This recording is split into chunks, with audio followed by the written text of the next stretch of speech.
Good morning. Happy Tuesday. Congratulations to everybody who made it through another Monday because F Mondays. I am your hostess with the hottest coffee around. I'm Laurie Calcaterra, writer, creator of Path of the Pale Rider, drinker of your tears, runner of Kickstarters, and hoster of podcasts. I'm so glad you're here with me today.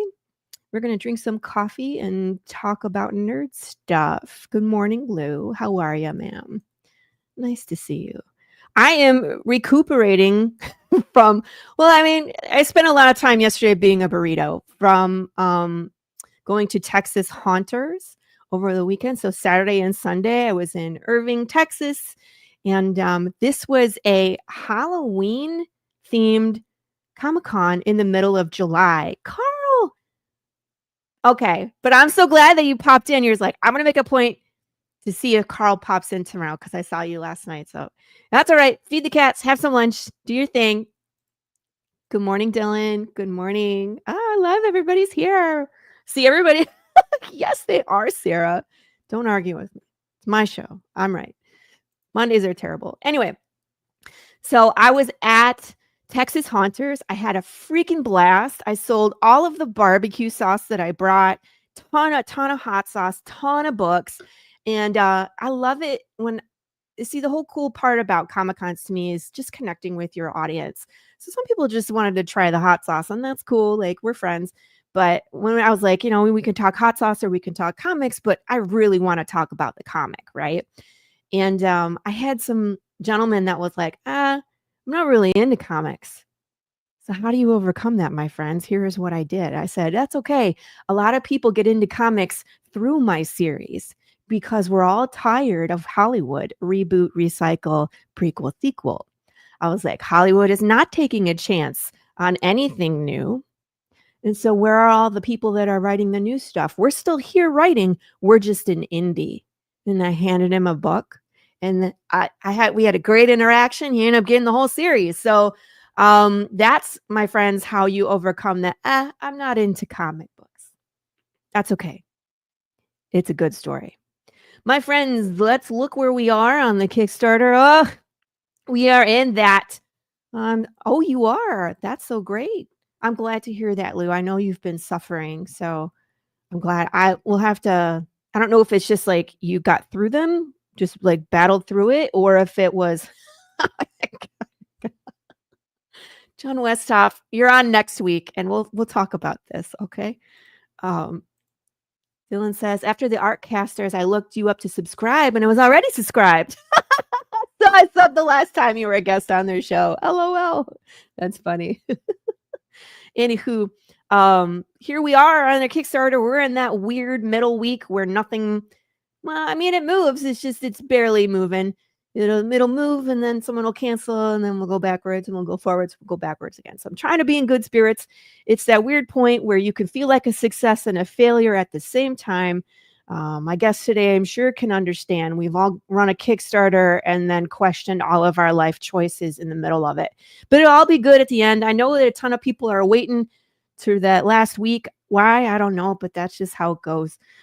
Just a reminder, I added some add-ons because we had a bunch of stuff sell out. You can still get the William Russell re-release issue 1, Path of the Pale, Choose Your Own Path, always a good add-on. Trade paperbacks are there. Here's the new ones I added. There are 10 of these laser cut wooden, they're like the size of a poker card. Here's what they look like. And I'm going to clean them up a little bit so I'll get the flashing off, and I'm going to stain them and then give them a nice coat of polish. So these are going to be some really nice shelf candy for you. And then I added the squishies. These are $3. So if you need an emotional support brain, here they are, my friends. These are on the campaign. I have brains, I have hearts. So here's, you can see the size, but these are so fun and squishy. I have Big James paws. It's shiny in the bag, but little squishy paw. I have Sad Pancake paw. This one doesn't have a top on it because this one is mine. I claimed it because I needed my own squishy. And then here's what the heart looks like. So anatomically correct heart to squish for your preference. And I did get stickers that say do not eat, because everywhere and everybody looks at these and says, I would like to take a bite out of it. And I wonder if people are secretly zombies in their own head. Because if you want to eat, you see what I mean? It's like you cannot eat it, okay? Don't eat the thing. So if you want one of these, I have a bunch on the campaign. I will make as many as your heart desires. They're only $3. So those are there. So don't forget to go. We still have t-shirts. Not so many t-shirt orders this time. I don't know. People, I know that you don't have all these. I'm just saying. Then the new one, of course, is Sad Pancakes. So we are on our way to 2 different stretch goals. We're very close to unlocking this next 100 flip. So we're going to flip over the next card. I need more poker cards in my life.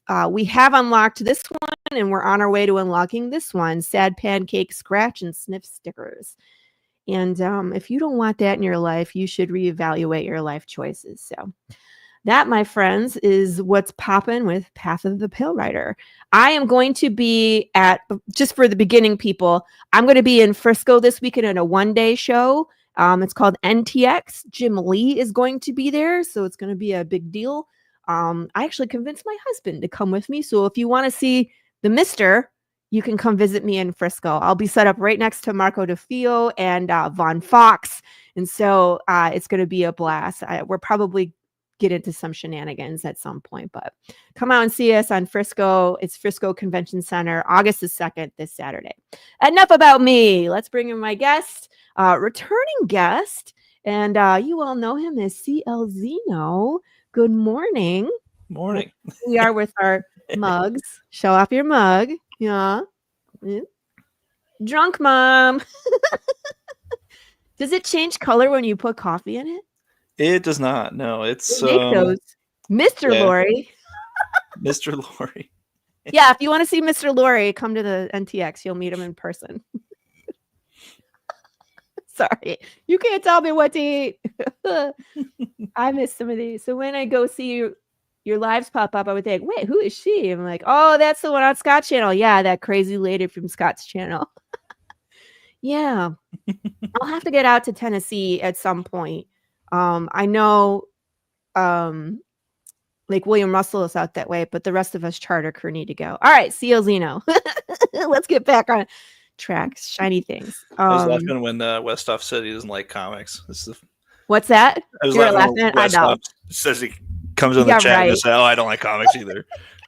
Right. Mm-hmm. I mean, you might have a love-hate relationship that might be a little different. You might not love them right now. Right. That's all of us. When the Kickstarter is live, we're like, man, I effing hate this. And then when it funds and we get to make cool comics, it's like, all right, I love it again. Yeah. We thought of creating a collectible card pack based on your comics. That's what our poker cards are. So not only are they collectible cards, but you can play poker or slapjack or speed, or my personal favorite is international rummy. No? Okay. Nobody with the international rummy. That's okay. So how have you been? Like, let's catch up, man. Been busy. Yeah, it's been forever. Yeah. It feels like a lifetime has passed this year. So yeah, it's just been busy. So I worked on the Enchanted Circus of Wonder with Jason Keith. We had issue 1 of that fund. And I'm working on Drunk Mom, issue 2. Right? Yep. And then I'm working on Tales of Goop in Phantasmagoria, the horror anthology, the 2nd issue of that as well. So, and that should be all this month and next month. Wow, are you kidding? Like we got a preview. Yeah, let me see if I can find it. We got a preview of the Enchanted Circus of Wonder. Hold on. That's gorgeous. To hold it is really cool. It's definitely the most professional looking comic I've worked on. Who's the artist on that one? So we have Emilio Utrera is the penciler and inker, and then Jason Keith did the color art for it. So I think circuses are a lot of fun. I think we need more comic books about circuses because the amount of drama and shenanigans that can happen, I think, are high, right? Yeah.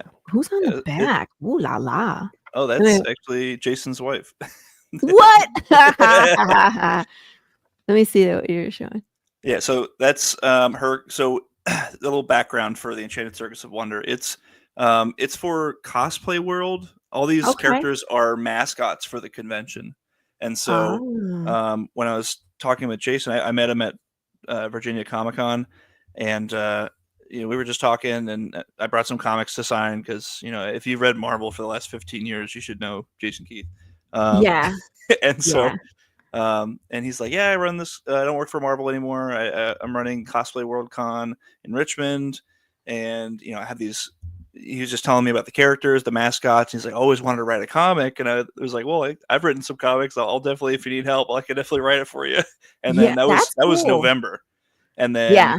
by February we had a Kickstarter. Like it was just like Wow. that, and and so the circus is very dramatic, and like the characters are really trying to embody this like it takes place in Richmond, Virginia, turn of the century, and so there's like a limitless possibilities feel that everybody has, but it's also a time of like very it's a cold winter in 1899, and there's like tons of economic hardship. Like there's like really progressive policies and stuff. People are just getting screwed over by corporations left and right, Oh like yeah. robber barons and stuff. And so he's just Mhm. like, I just want to, if I can distract people for one show Yes. and like just bring a little magic into the world, that would be really great. And that's in a way how I'm sure we feel as comic creators sometimes. And I'm sure how Jason feels like running his convention. He's just like, look, if we can just put on a great show and give somebody a great time, let them read a great story, and maybe it'll make the world a little bit better. And Yeah. it's just such a relatable thing. And I didn't know how much, I would relate to the characters. And I was just trying to find the language to like put those ideas, uh, into motion. And it's like you have to kind of draw from like those examples of like Willy Wonka or The Greatest Mhm. Showman or The Wizard of Oz or Yeah. whatever it is to kind of make it that cheesy and make it really resonate and make it feel real and feel magical, right? And Mhm. yeah, so it was really really fun to dive into that one. And again, that was almost 9 months ago now. So Right. it's See, really that's great, that it really seems great to like see it. forever ago, but really that's not that long ago. The Yeah, fact that you guys were talking in what, November, December, and then you yeah, had a Kickstarter in yeah, February, that's insane. That's yeah, so fast. yeah. I And that's busted out when the 3 issues of the everybody is like script over lined Christmas up. break. That's so gorgeous. Look at it. So did you go to a circus as research? I Research? have gone to a circus in like the last year. It was very Yeah. funny, very silly. Um, and but we also like we watch a lot of like Drag Race, and so there's also like a lot of like clown reference in that. For some There reason, is. I kind of didn't really expect to see that there either. But Right. yeah, clown is like a whole costume niche. So and a lot of the characters are like I had to do a bunch of pirate research. There's a cyborg pirate. Pirates. Uh, so like I had to watch like Treasure Planet, and it's like steampunk. So I had to watch, you know, uh, Atlantis, right? Like you got to do all your Oh, homework I and like love make sure all the Atlantis. visual references are there. I just So made my sister watch that when this summer. She was like, "I've never seen it." I was like, "You've never seen Atlantis? that It's is amazing." that's one of the Mount Rushmore of like bisexual movies. Like it's like Is it? The Mummy, Yeah, yeah, The Atlantis, Mummy, like like all the characters are hot for no reason. Kira, for sure. It's very funny. But just like there's so many quotes from that movie where Right. I mean, like we play D&D on Thursdays here on the Madness with Chris Yeah. Brown, and I'm always like, "We're all gonna die." Like people don't know it's that movie. Like Yeah. she's that one character is just so funny. She's We like, just "No, Margie, played I'll call you back." Like uh their submarine is sinking about to blow up. She's like, "No, no, I'll they're call you fine. back." Like Yeah, we it's just a played good show. D&D this weekend, and they were Ooh. in a pyramid fighting a mummy lord. And my sister was like, "Oh my god, it's just like the movie!" Like the whole time, Yes. like insects come out of his mouth. They just like the insect Yes. plague, and she's like, "Oh my god, this is so cool. We're gonna die." You know that they're talking about doing another mummy because I think the only person that I haven't heard that is on board is Rachel Weisz.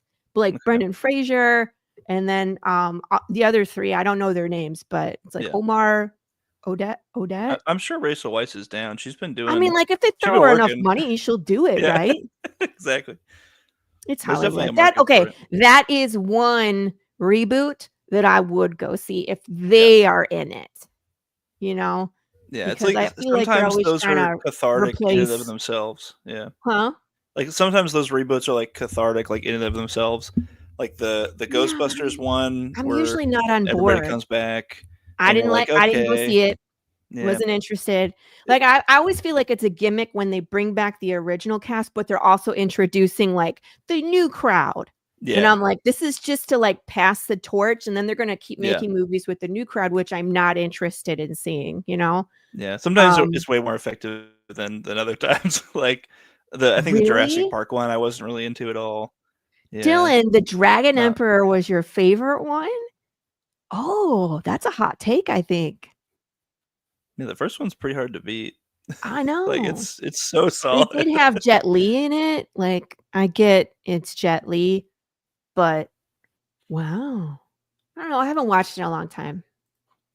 I mean, just the reboot for the sake of reboot. Like if I have to get a reboot with like Tom Cruise in the Mummy or whatever That versus Tom like Cruise mummy? No. right. Like if you're just trying to reboot it to as a cash grab, that's pretty easy to see too. So like at least you're involving the old people, even if it sucks. I'm like, okay, well at least I see my friends again from the old movie. You know, like Right. of the two, I would rather have the gang back than just a Yeah. crappy movie. I But I I think you and I think you're right. I think you can tell when it's a cash grab and when it's like we're going to pay tribute to the thing that we love so much from years ago. There's a difference.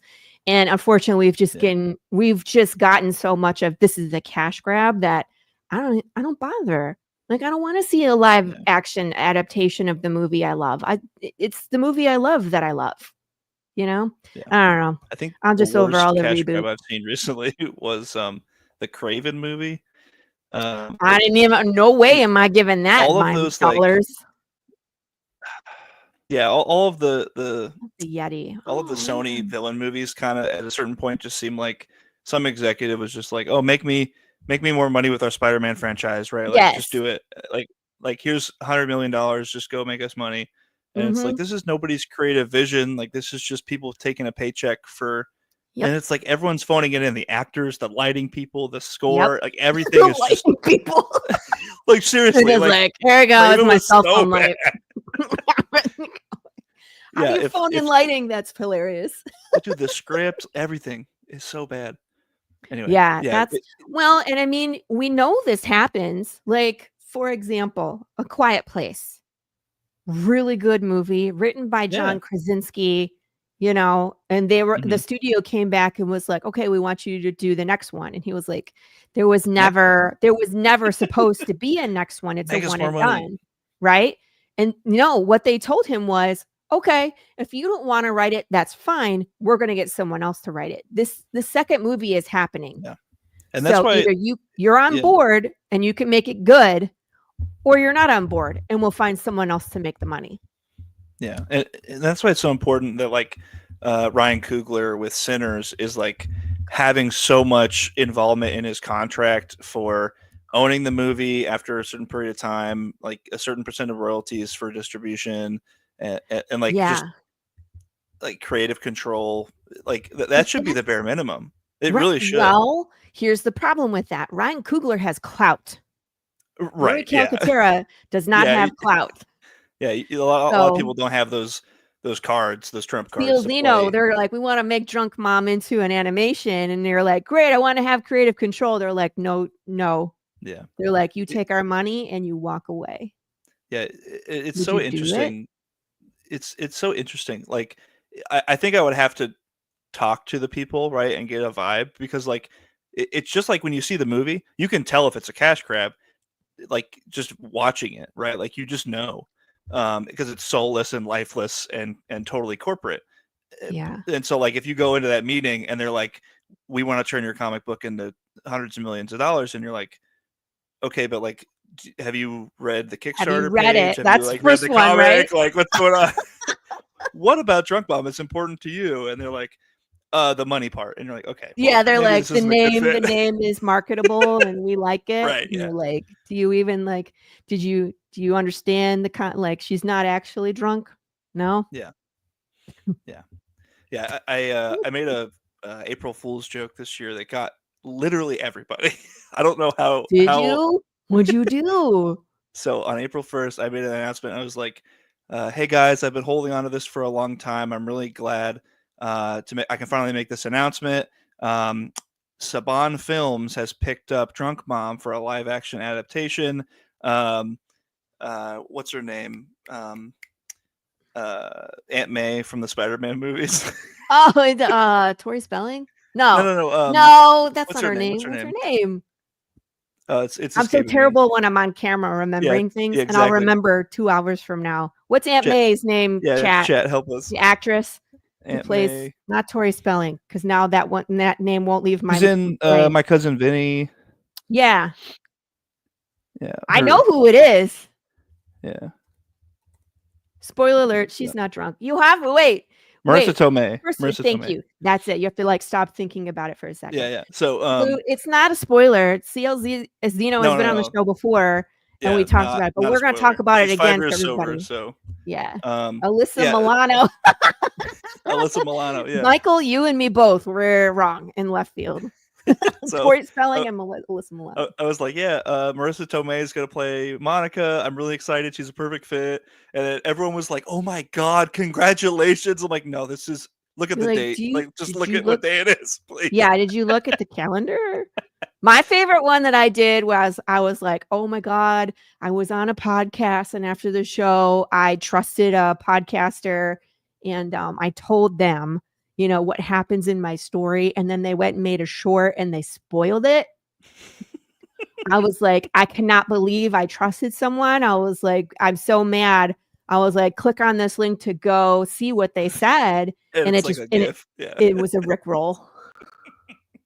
Perfect. Yeah. Perfect. I love to Rickroll people as people That's know. a good time. It's a good time. I know. LOL, Michael, you and me both. All right. So let's talk about Drunk Mom.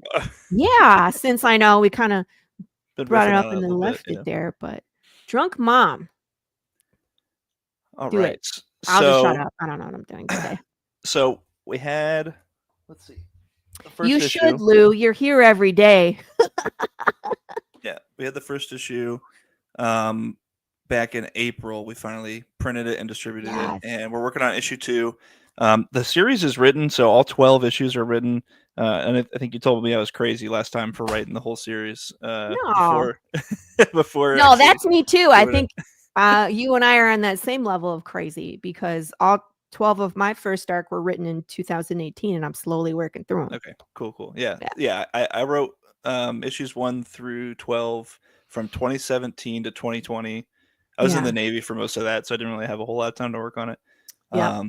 But once I got out of the Navy, I've been making comics basically at an increasing pace ever since I got out. So it's been a great ride. So issue 1 is out, and in there, which if you haven't read issue 1, you can definitely catch up, and we give you a couple dollars off just for being a new reader and stuff on the Kickstarter. But that's cool. Issue 1 is the story of Monica Laney. So she's a single mom and a recovering alcoholic, and she works at a bank, and she has this like kind of chance encounter where she stops a robbery, and she feels good about herself, and then she kind of realizes like, oh my gosh, like this wasn't self-defense. I kind of just like assaulted this person, like even though they were robbing somebody, like I wasn't involved. I shouldn't have gotten involved. I'm a single parent. I could be charged with assault. I could go to jail. I could lose custody, like all these bad things. Like she starts freaking out a little bit. And she confides in her intern at work, who's this 22-year-old kid named Craig. Who's my favorite. he's a total nerd. Like he loves superhero movies, anime. He's got like toys on his desk and stuff at work. just absolute nerd. And he's like, oh my gosh, like you stopped a crime, like you're a vigilante. This is so cool. You need a sidekick. You need a costume. You need a name. And she's like, no, like you're not listening to me. This is not this is not what's going on. I mean, and she stopped her own robbery on page 4 right there. So yeah. I'm just gonna pause here, let people read this. Yeah. This character is so great just because it's like I feel this personally. And I'm not recovering from alcoholism, but it's like I am a mom and I know how to handle myself. So when like you do something and you're like, oh, I don't know, just defend. I don't know. I've never had to beat up a Chad, but I'm sure you could. But my point is like if I'm tough and like sometimes I've been dating people and when they find out I'm tougher than them, then they don't want to date me anymore. And so like I feel this character where it's like, fine, I'll just do it myself. And then it's like, oh, you're leaving because I defended you. Got it. Great. Yeah. So like it starts with a date. So it kind of shows you one, she's single, and then 2, she kind of has to leave her kid at home, go on the date, and come back. And like really, her son's her whole life, and she's looking for somebody that to replace the second most important person in the world, her ex-husband. And not everybody's that, and so she kind of has really high standards on her dates, which her dating life isn't really the whole series or anything. So right, but it just kind of introduces you to like her priorities, right? The date is really just to show you how important Bobby is to her, because other people who don't have a kid maybe would have a different experience on that date, right? So and then it goes on to Craig is foaming at the mouth at the opportunity to be a superhero and like make her a costume and be her sidekick and things, and she's not into it like at all. Like she's kind of annoyed. There he is. Yeah, she's kind of annoyed at the idea, and here I'll show you the costume. Just it gags me every time. Oh, you got new? So here's here's the sheet. Like, what is this? So he's like, I sewed it last night. I made you a shield. Do you know how hard it is to make a shield? And she's like, dude, I didn't shave my legs. Like, why are you doing this? And it's very like male gaze. Like it's kind of more like meant to be like a commentary on like female characters in superhero comics. They always have their legs out or their chest out or something. And it's like that's not her idea. Craig made it because that's his idea of a superhero, right? And so it's definitely like it's just so funny when she goes through this sequence of superhero costumes trying to find like what works, and Craig is like, what about this? And she's like, absolutely not. So in issue 2, Craig gets his butt kicked in his Renaissance Fair costume because it's not like battle ready or anything. He finds that out very quick. And so he completely pivots, and in issue 2 he basically makes like an Iron Man costume. Is he really? I gotta do you show it in the Kickstarter page? Yeah, he makes the whole ROM suit, which if you read the Evandris Theory Drunk Mom crossover, the whole ROM suit is in that. But wow, here's a picture of it. That's her variant cover. That's her variant cover by Brian Lacey. It looks kind of like Iron Man / Tron, which is so hot right now, right? Because of San Diego Comic-Con Hall H. That's right. So perfect timing. But it'd be like, I see it's in print, so I was here first. Yeah, Tron's a huge influence. My uncle loved the 1982 Tron. I loved the 2012 Tron. I love that one too. I think so good. The fights were bad, but all the special effects were good, and I really enjoyed seeing Jeff Bridges step into that role again, and just the world itself. I even like the guy that I forget the actor that played the son, but he's really good too. It's like it's not Sam Worthington. No, it was someone else. No. See, here we are, chat. Who played the son? And you didn't know you were gonna do trivia today. Yeah, the son of Flynn. I'm usually a lot better at trivia too. I got a picture with him. I just forget his name. Yeah.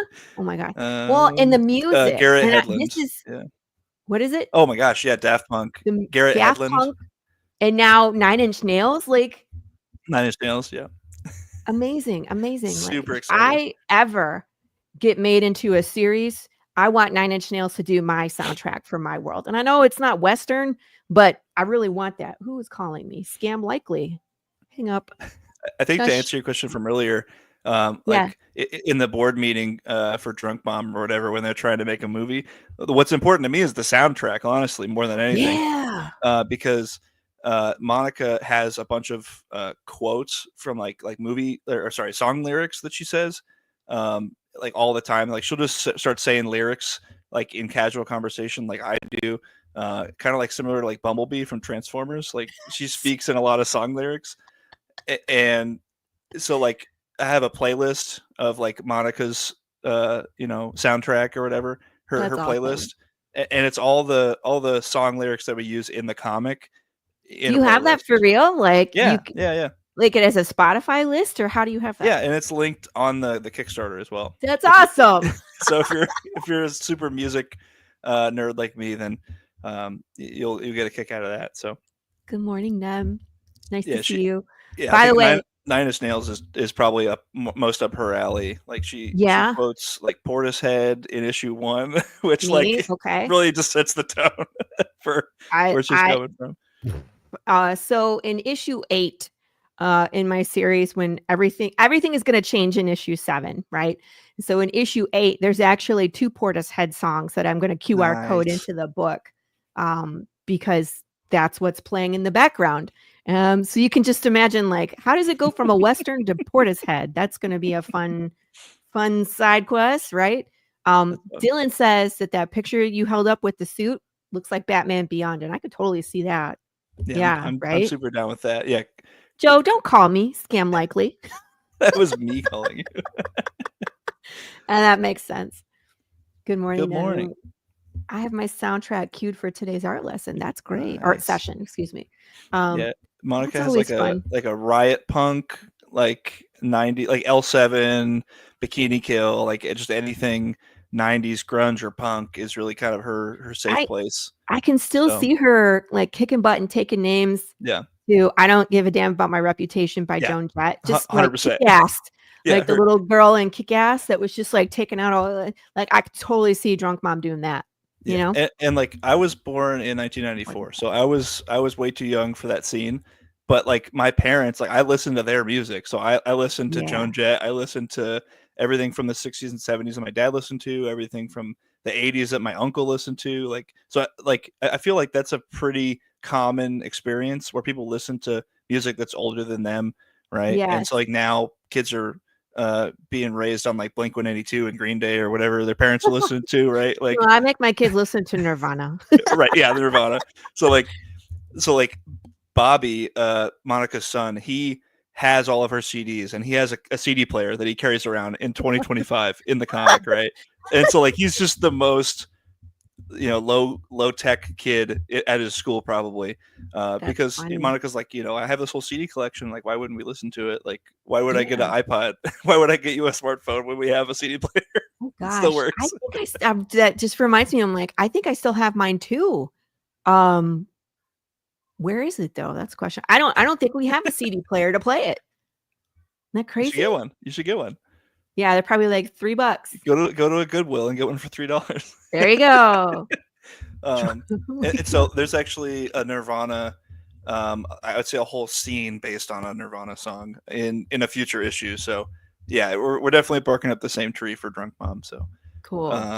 nice. Welcome to the Welcome to machine. machine. I have Wish You Were Here on vinyl. So very, very much in love with that album. I'm going to drop the pre-launch link. So this is not live, you guys. This is right. not We live. launch on Sunday. Okay, so very soon. Very soon. So I already have it saved, but I'll drop the link here so you guys can hit that save, like follow, pre-launch follow. And then all it does is it just tells you when, CL hits the button and it goes live, you can get in there. It gives you a notification on your email. So, Mm-hmm. And we are actually doing a promotion where if we hit 100 followers before launch day, then that Drunk Mom Coffee Starbucks parody sticker, we're going to give one of those free for all backers. So awesome. I need one of these in my life. I'm Gen Z, and my parents were boomers, so my music taste from the Yeah, 50s to now raging to pop. Same, it's pretty same. universal. I think. I don't think it's You're Gen that. Z, though. Your Uh, parents were boomers, and you're Gen Z. Did they have you late? I mean, yeah, Hmm. my parents. So my parents were in 1963, so I think they're technically still boomers. And then 94 is like right on the cusp. So like I think 99 is really the cutoff. Maybe Yeah. 97. So yeah, like they'll be a couple years younger than me, maybe. So My dad's a boomer. I don't know. I don't think my mom is considered a boomer. She's 5 years younger than him. But my siblings and I were all my sister's a Gen X and I'm an elder millennial. My brother's millennial. I don't claim millennialism just because it's like I didn't grow up with the internet. I didn't grow up with cell phones. Like I yeah, was I was older when those things all came out. So yeah, I would say I'm probably more a millennial in where I yeah. fall, I It's guess. But interesting with like technology being such so a fast. like defining feature for there's even a cutoff between like Huge. young millennials and old millennials. So like people Yes. born at 85 are a lot different than people born in 94, where they're Yeah. like, well, I didn't have a cell phone in school, and it's like, okay, well, I had like a shitty like track phone so my parents could Yeah. have me call them in case of an emergency. But yeah, everyone else had like flip phones and razors and all this stuff. So We love our boomers, Apex. Don't take it the wrong way. We love you too. yeah, but yeah, Yeah, it's interesting how absolutely. like just that experience can really be Okay. a like you were probably a lot older during 9/11 than I was. I was in first grade, so I was in um, college. I was a yeah, sophomore in like college. It's just it's weird because yeah, like when 9/11 um we reminisce every year where we were, how things happened. And there's this group that I'm a part of, we're the Zombie Trio, and it's Brandon Sorochi, Sam Willis, and Trey Prim, and they're all in their 20s. And yeah, so when I'm like, do you guys even remember 9/11? And they're like, not really. They learn about it from school, like that's text. crazy to me. You know Yeah, what I mean? And I'm like, God, I watched can't it even happen, imagine. and like it was a rough day that day, you know? Yeah, there's some interns at work that apparently weren't 1963. alive during Yes. 9/11, which is And that's crazy. so hard to, but I bet you boomers think that way about us, like when JFK was assassinated, and Or we're like like, when we the learn where the about it mall from a fell, I textbook. wasn't alive, and so a lot of people are Right. like, "Oh my god, that's crazy! I can't I believe you mean, didn't know." I was alive, but I was 3. So Yeah, it's like, again, it's like you don't remember that stuff. It's like I not even that, like, I was watching how well, when I'm working on stuff, like, I'm rebinding books for Christopher yeah, Brown right now, and so my hands are busy, but my ears are free, and so a lot of times I watch, documentaries, and I love true crime. yeah. So, I'm watching, like, the O.J. Simpson Hmm. trial and everything, how that happened, and so I'm listening to it, and I was like, I was aware of that while it was happening, because that was in the 90s, like, when they were Yeah, chasing the white Bronco, but, that's all I remember is that it happened, and so it's just interesting to go back and be like, "Okay, I remember this, but I don't know any of the circumstances around it." yeah, So, isn't that yeah. weird? I think one of my earliest, I think memories that like dates me 1971. is like my first concert was the Dixie Chicks, um, Mhm. and opening for them was the Baja Men, which was like the most '90s concert I could ever imagine. Yeah. But I was a young kid, so like, I was super into both of those bands for whatever reason. We just had them on the radio or on a CD or something. So Yeah. um, yeah, Hey, zombie. Oh my gosh. I I'm gonna run and get something. I'll be right back. okay, yeah, I wanna show off. The sad pancakes came in. So real quick, I nice. wanna show off, because here's my little sad pancakes, sad pancake figurine. He's so cute. But, Zombie 13 sent him, and I got him last week, but it was so crazy last week that I didn't get a chance to unbox it, so I wanna unbox it. So, Nice. just Yeah, gonna let's go do it. grab it I'll real tell quick. everybody about this giveaway while you're Yeah, going to I was grab that. gonna say, you say something poignant and important and breathtaking while I run to the kitchen for 3 seconds. All right. So on launch day, so we're doing a giveaway. So if you're a backer day one on launch day, we're doing a giveaway to where all the backers from day one will have a, obviously a backer number, right? and we'll randomly pick from those list of day one backers, and we'll do a giveaway where we give away the cover on like a giant poster in a really really solid frame. So we'll include that for no extra price for whoever wins that. So we'll ship that out to you, and That's cool. I want one. you'll have a giant poster of the cover. So yes. And there's also some day one deals. So there's I think 2 that we're doing. We have the I think we can pull up the rewards too on the preview. But I think it's the early bird advertisement tier, which is like $10 off, and then the early bird Monica's Militia, which is like all the swag pack. The swag pack. Yeah, cool. And that one should be $5 off on day 1 too. So that's like all 3 signed covers, plus a reading copy, plus a T-shirt, plus a signed copy of the script, plus 2 stickers, plus a keychain, plus like all this random stuff.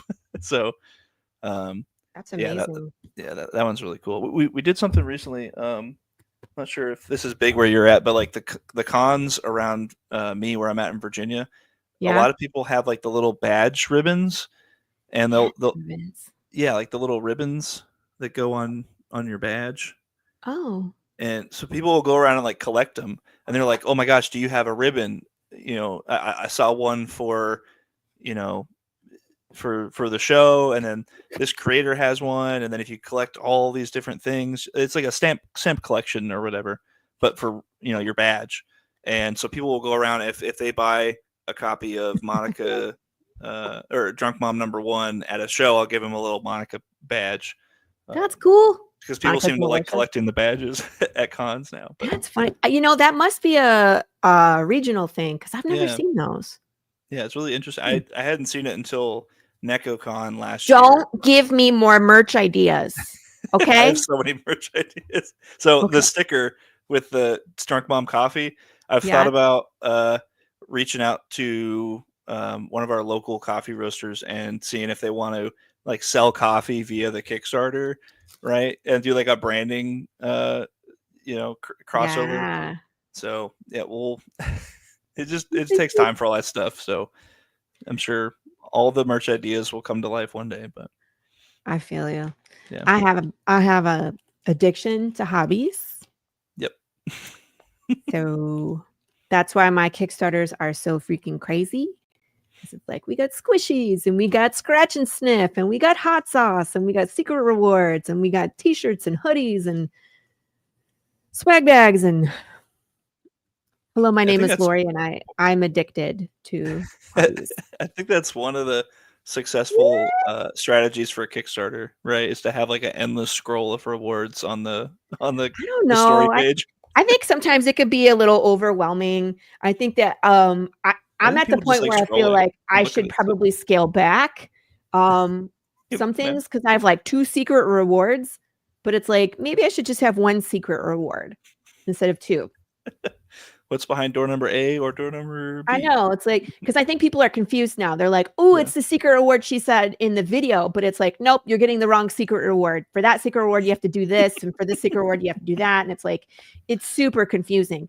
And so I'm at the point where I'm like, okay, it's gonna start like cutting back a little bit, because it just gets real big. So yeah, we got multiples of these. Look, they're friends. You said Zombie Custom said that one? Yes. Very cool. Thank you, Zombie. These are so cute. They turned out just right. Everybody will be so excited to get them. They look great. And people were upset when they didn't get them too. There were some people that were like, "Hey man, I was really hoping to get a sad pancake." And I was like, I warned everybody. That was one of the things, like, you had to be there at launch to get one, because there was only 4 up for grabs. And they went in the first 10 minutes. They were gone. Totally. So he's got an army of sad pancakes. These are super cool. Thank you so much.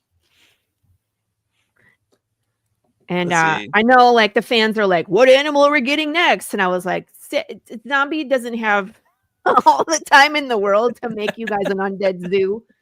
So Maybe once in a while we'll ask him to make stuff, but this man's busy. So, I Yeah. mean, like, it's a really, I'm really flattered that these even came to be because Yeah. of him. And I'm gonna Totally. send. Did you send a sticker? I'm gonna send a sticker to everybody that gets a sad pancake. That's Ooh, cool. Thanks for the stickers too. that's a good idea. What's this? I did the dog tags a little different on the Kickstarter ones. You did. Oh, like a Look. custom, like 4 of 4 custom dog tag. So the real ones will know that they have an exclusive. Oh, they're a little bigger than my original one, only slightly. But that's how I know which one is the OG because it has the little tag versus the bigger tag. Cool. Now I won't get them mixed up, I promise. Thank you. All right. What are we doing? Laurie has an addiction to hobbies. No, I get tired of listening. I know people are like, I'm exhausted just listening to what you do in a day. Carissa Grant is always like, you did what? She's like, now I have to take a nap. That's funny. I know. All right, let's go back. I'm sorry. All right, I saw so zombie and I was like, we've I have to got talk about it. we've got 3 covers. So Yep. the first one is the parody Starbucks logo cover. Drunk Mom is a comedy, and I think it took a long time for me to just kind of accept that. And I was like, oh, it's got humor. It's a superhero series, and it's like slice of life, and it's like, no, Monica's funny, and at the end of the day, it's a comedy. And so like leaning into her just being kind of drunk, like not drunk, but tired after like her night of crime fighting, right? And just putting that on the cover and just being like, hey, I'm tired. I'm double fisting coffees as like Yes. an This is homage to this. literally me. Yeah. And it's like, Exactly. well, that's what I do after a long night of staying up, doing dumb stuff, playing video games, watching TV, reading comics, whatever. It's just drinking a bunch of coffee at work the next day. So like, I mean, that's hopefully relatable and or funny. So, and then the variant cover, like we talked about, is Brian Lacey. He worked on Avondra's Theory 1 and 2 with me. And he did a awesome cover of Whole Rom. He likes to do a bunch of different like Transformers, like any mech really. He just is a masterclass artist at drawing that kind of stuff. So I really think like whatever studio is doing Transformers right now, I think it's Image with like Void Rivals and stuff. Yeah. I mean, they should be hiring Brian Lacey, honestly. For real. But like, I mean, look at it. Yeah, if you haven't seen his like Instagram or whatever with his Transformers stuff, you got to go check it out. It's just at Brian Lacey Art. But so he did a whole ROM cover. So that's the Iron Man suit. And if you don't know the whole ROM, that name, which sounds weird and like European or something, it is the name of the fusion reactor core. Is called a hull ROM, and so that's where like the hydrogen is, and then a laser goes in to like kind of activate it and then fuse it into helium. So where that takes place is called the hull ROM, and so that symbol on his chest and those reactors in his arms is what that looks like, is the lasers going around the reaction chamber. And so like it's super sci-fi nerdy stuff. But yeah, if you're into that kind of stuff, that's what powers the suit. I think we're into that fusion stuff. reactor. And so super cool. yeah, I love when there's like a science-based story behind whatever it is. You know what I mean? If it's like an infection or if it's like mech or I love it when there's science behind it. Yeah, where it's like this could be a thing. If you read the Avondra's Theory crossover, the doctor, the physicist that creates the hull ROM suit and those reactors, he ends up wearing the suit later, and then Craig becomes he kind of becomes like open, or like he outs himself as a hero and just goes, his superhero costume is just his civilian identity. He wears his red t-shirt that he wears every day and his glasses, and they actually miniaturize all of the tech that's like in the suit and like in his jetpack and stuff in his glasses. And so his glasses become these cool like go-go gadget like device things on his That's face. awesome. Red, So we're talking about a comic called Drunk Drunk Mom. Mom. This is CL Zeno, his writer creator. We had him on the show earlier in the year, or was it last year? Last year. Yeah, Drunk Mom #1 was fully funded and is a thing and out in the world. And Drunk Mom 2 is coming on Sunday. We dropped a pre-launch link up here for everybody here. There it is. So you can hit that follow. So when CL launches on Sunday, you get a notification. But this is it's a hilarious, it's superhero, but it's like a single mom trying to figure out, her life, but she's a vigilante at night. And so during the day, people think that she has relapsed back into alcoholism. And really, she's just super tired from kicking butt and taking names. Right. She's just slamming coffee, not because she's drunk, because she's tired. Right. She can't tell them that she's a crime fighter. So she has to kind of live with this label. As her son's which is terrible. Mom. Poor mom. So then we have a Craig cover. Yeah, so Craig ends up becoming his hero name is the Spectacle. He has these glasses that are super powered. That's too funny. his name is the Spectacle, and he shows up in Avandra's Theory #1 as the Spectacle, right? So yeah, people might have seen him before if they read that one. So I love concept art. I love seeing pencils, inks, like kind of that stage approach. And so I've been trying to think of a way to maybe package or distribute the concept art in a more legitimate way.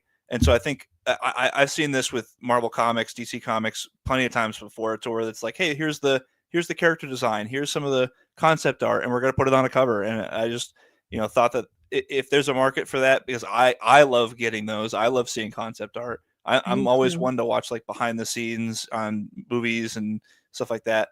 So I love seeing how the sausage is made. So if anybody likes seeing that, this is the one for you. So I've erased the inks on the left half of his body. I've erased the colors, so you can kind of see the pencils and the wireframe on the cover there. And there's graph paper, so it kind of looks. You get to see his Spectacle hero in action in the background. So yeah, we're starting a series where there's 10 heroes ultimately in the Drunk Mom series, and each issue we're going to do a new hero variant of these concept art style covers to highlight each individual hero. So this one happens to be Craig's. I love it when you should totally do this when you have a bio book where it's the stats. It's the character standing, but it's this is Monica. This is what she's capable of doing. Height, weight, fears. I don't know, whatever. But it just gives their stats, and then you flip the page and it's Craig, and then villains. Yeah. And I'm planning on doing some trading cards with stats. That's a good idea. For issue 11, that'll be if anybody's interested in the series, that'll be the one where you finally get Monica Laney's hero variant. So her final form is her Drunk Mom costume. So that's the one that you see on the variant cover. So that's her final form. Is her Drunk Mom costume. Cool. So that issue 11 is really where she finally changes into that costume. And so we'll have all 10 heroes and all 10 costumes and stuff. And so that's when I'm thinking about putting out those trading cards, one for each hero with their stats, their speed, their strength, their stuff like that. And a bio book would be another good way to do that. So yeah, it's always fun to play and see what do people want out of the rewards, right? And try to constantly be changing that. It's been really fun to work on. This is cool too. I like this. Get a signed copy and a reading copy. I have people that do that too, where it's they want one to be in the package. Yep. It's totally sealed, no fingerprints on it, and they put it on the shelf, but then they get another one that's you could read it as many times as you want, touch it, smell it, Yeah. And I'm a collector too. So I have, here, I'll move my camera a little bit. But no, you're not a collector. Those are all of my comics. The long boxes? No. It's a wall of boxes. Yeah, we had to catalog them last year I think. Yeah. Just because we couldn't even go to the comic store anymore. We don't even know what we have, what we don't have, what we want. So it's Yeah. like, what are we Okay, doing so here? did you make like a spreadsheet? Like, how do Yeah. you? Yeah, we I have an Excel spreadsheet of like thousands and mhm. thousands of comic books. You Um, kind of have to. yeah, It's way easier to go into the spreadsheet and be like, "Do I have this?" Okay, I do. Instead of like trying to go through the box. yeah. Yeah. So yeah, it's definitely Very. comic collectors knowing exactly what the Harry deal thinks is I'm of I don't shrinking want to every open week. my signed copy. No, oh I dear want to God, get it don't do that. slabbed or something, right? So Yeah. yeah, What do you? I mean, like, so I haven't gotten into the whole CGC thing yet. yeah. Um, but once it's slabbed, what do you do? Do you? I mean, You like, frame is it it should and you hang it up. Yeah. frame it on the wall? Okay, yeah, Yeah, some people also have like slab long boxes essentially, so they're like a little bit yeah. wider, and you just Okay. file them away in a box, or most people like frame them and hang them up, or you can build a whole display of like toys or something like that around your signed first appearance or something like that. So Oh, okay. yeah, See, this is where we need Chris Roberts well, it's like from Movie Smash. have you seen those Funko products that are like the comic cover plus the Funko, and it's like a big No. box. Yeah, Target has them to where it'll be like, hey, here's a first appearance or a key issue for a certain hero, and they'll have like a whole box of like a posterization of the comic cover, and then in front Mhm. of that they'll have the Funko. And so like it appeals to the comic collectors that want comics in their displays. Yeah, Yeah. I want the comic art. I read the comics. I'm not just like watching the MCU shows or something like that. Okay, I need to go find those Yeah, because that would be a great way to display our Funko Pops. You know what I mean? Because yeah, that's usually how I take pictures of them. Is like, okay, here's issue 1 and here's the first pop that we released with issue 1. yeah, And so that would be fun. I could put those on my yeah. And walls.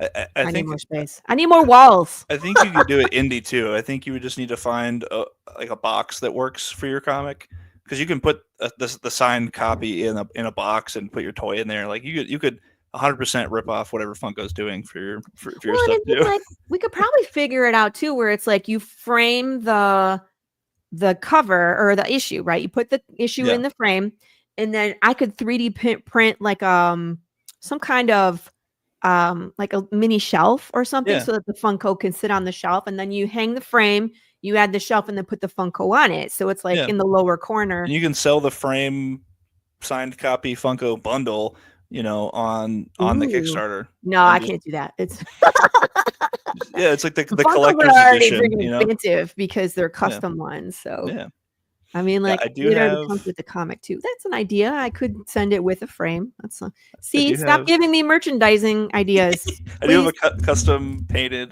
drunk mom Funko There that you go. uh, may or may not end up on that issue 11 Kickstarter. We'll see. Um, I would really love to make more so that I can sell more than one, but Yeah, they do again take time, and is another hobby they to get do. into. So, Yeah. but yeah, Well, if that's a you're new to cool Drunk Mom and idea. you don't have issue one, they're $12 is the cover price, and so you get $1 off of each copy just for being a new reader to catch up. And the digital copy is 7. I think the catch up is 12 or 13. Don't quote me on that. But yeah, the digital copy also has a catch up discount as well. Here There it you go, is. Yeah. 13. So yeah, you get $1 off just for being a new reader. And then I always want to um, call it Ben Lacey. Do you know Ben Lacey? He does Shark of War. yeah, yeah, Yeah. So this is Brian Lacey. yeah. He Are you does related? Just Star is his solo stuff. He does Tales of Tidewater and The Elusive Shot are his comics. Those are all great names. Sometimes you have people have really cool comics and like terrible names. Those are all wonderful, great names. So it's like I kind of want to know more about the series just based off of the name. So it Brian's could be great. like crap art and crap story, but the name is great. Yeah, if you've seen him at a con, he's the one that does all the sketch variants, and he has tons and tons of prints, and he does a lot of fan art. So any character that you would want, he has a print of pretty much. He's been doing this for years and years. Like That's cool. I have a print of his Gwenpool when she first came out in like Yeah. Spider-Verse time. and that was before I started making comics. So that's how long I've been a fan of Brian Lacy. So That's awesome. um, yeah. You So got a the two if you cover want bundle. I love yeah, this. if you want one of the variants, and the standard copy, you can choose one variant, and you get a couple dollars off for that. All three covers are 45. There's a all covers signed. All three covers signed is only $50. So really, Okay. you're getting the reading copy for free. So you get $12 off if Featured. all three covers signed, What and is a that's why featured it's tier? featured. Yeah. Oh yeah. Kickstarter allows you to feature certain tiers, Yeah. so they get basically pinned to the top, and so when someone's doing their reward selection, that one will be the first thing that they see as Gotcha. featured, and that's why I wanted to feature that one, because it's $12 off. You're getting a whole comic for free, so it's probably the best deal on my page there. Yeah. And then yeah, retailers too. So if you go to your local comic shop and you're like, hey man, have you heard about Drunk Mom? It's this really Mhm. awesome series. And they're like, no. Okay, well, cool. It's in issue 2. Okay, well, we don't have issue 1, sir. We can't sell issue 2 when we don't Mhm. have issue 1. Oh no, that's okay. They have issue 1 available as well. And I really understand that, a lot of the comic shops, are businesses, and want to support the community, but also have, their business to think about. And so I wanted to really make the best deal I could to give back to the local comic shops, especially if Yeah. they're backing on Kickstarter and they're an early adopter. Yeah. So I mean, just to look at the financials of it, $12 cover price. So you're thinking $6 for retail, or for wholesale. But I'm also just throwing one for free, so they're really paying for 5 instead of 6, in the Right. retailer bundle. So Yeah. um, yeah, like we want to make it worth their time just to carry the book.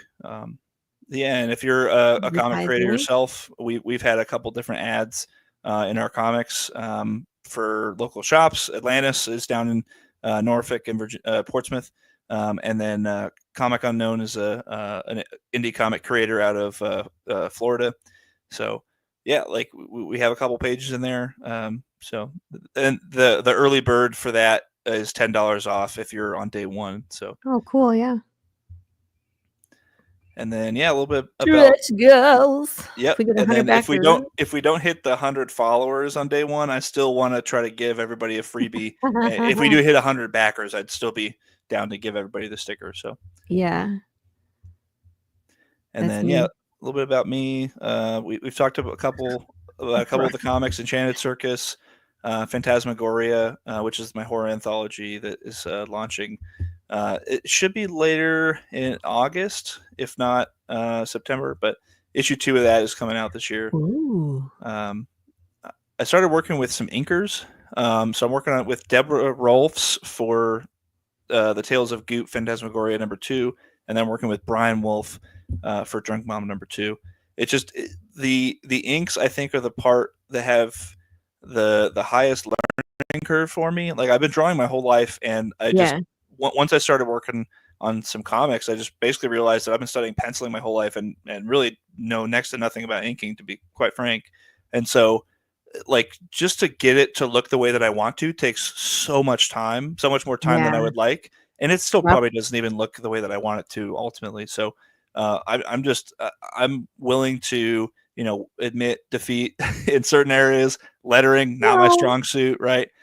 And so Micah Myers and Brian Wolf, they can turn out a Yeah. just absolutely professional product, and they're just masters at their craft, and they've Mhm. probably been doing this for way more years than I have, and have tons of experience. They can do it a lot faster. It looks a lot Exactly. better, and Well, it's not that you it's worth the couldn't do investment. it. It's just Yeah, that it would take time to learn it. And yeah, so that's like, what is your expense that you're spending? Are you spending time, or are you spending money to have someone with the expertise already? You know what I yeah. mean? And I don't So want these 12 issues to take 12 years. I'm trying to get them out in exactly. about 3 years. Is the hope there? So, Yep. yeah, and it's gonna be a higher quality comic. So really looking out for the quality of the Drunk Mom comic is what I'm thinking about the most. How can we make the best possible comic for the fans and stuff? So. Yeah, Micah has been working on a bunch of Seriously. comics with me. He worked on Avandra's Theory, Tales of Goop, and now Drunk Mom. So yeah, Cool. he's probably the most high profile talent in the team here. He's worked with DC and Webtoon on the Vixen NYC series, Cool. the Puerto Rico Strong anthology that he had some work in, won an Eisner that year. So he's been Wow. nominated for Ringo's, I think, 3 years out of the last 5. So yeah, he's not only a consummate professional, but his lettering Amazing. is just so professional looking, so quick and easy. Like he turns it around super fast. And he's in Portsmouth, Virginia. He's local to Hampton Roads. So I love working with Micah. He's really great. And he's also worked on some comics as a writer. So he's written a couple series. The Disasters is kind of a team of supervillains that ends up killing a superhero, and but they're all like bad at their job and they don't really know how they did it. So it's just kind of kind of a comedy superhero thing. So I think he's a perfect fit for I was gonna say just like yours. This is comedy superhero. Brian, Brian's Journey, The Elusive Shot, Just Star, Evandrus Theory. Really cool stuff. And then this is again, seeing how the sausage is made, Raised by Bears. Yep, that's my imprint name, Raised by Bears. So my uncle and his husband, I mean, they've been together my whole life. They've been together for 30 years. So they it makes sense now. Yeah, they really. We have a thing for bears too, but it's a different bear. They've been a huge part of my life, and whether it's the horror movies my uncle made me watch, or the music from the 80s that he turned me on to. I mean, he's just kind of raised me in a lot more ways than just my pop culture identity, but really as a parental figure too. So that's cool. And he lives in LA, and so a ton of the LA bear community basically also raised me, whether it was going to Disneyland or Christmas parties or something. So I was just constantly raised by this community of bears. And I wanted to really wear my heart on my sleeve and make the imprint called Raised by Bears. So that's cool. Yeah. This says video, but it does nothing.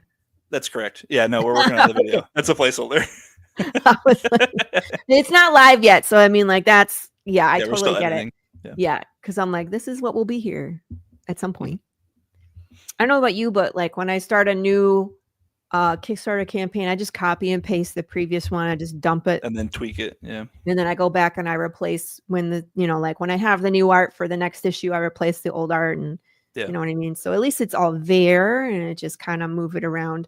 And a lot of times I'll ask Kickstarter for approval, and they're just looking for do you have stuff in the story? Do you have a reward made? And it's oh, okay, she's got 3 rewards in a story. Okay, it's approved. Yeah. It's it's funny. We got the Projects We Love banner on the Enchanted Circus, which is great. I think it's my first time I got that one, and we didn't get it until we launched, essentially, which is weird. It's elusive sometimes. Yeah, I always wonder what I'm doing wrong. I wonder if it's the hot sauce, because I got it on my first campaign and then never again, and I was just I'm convinced it's so.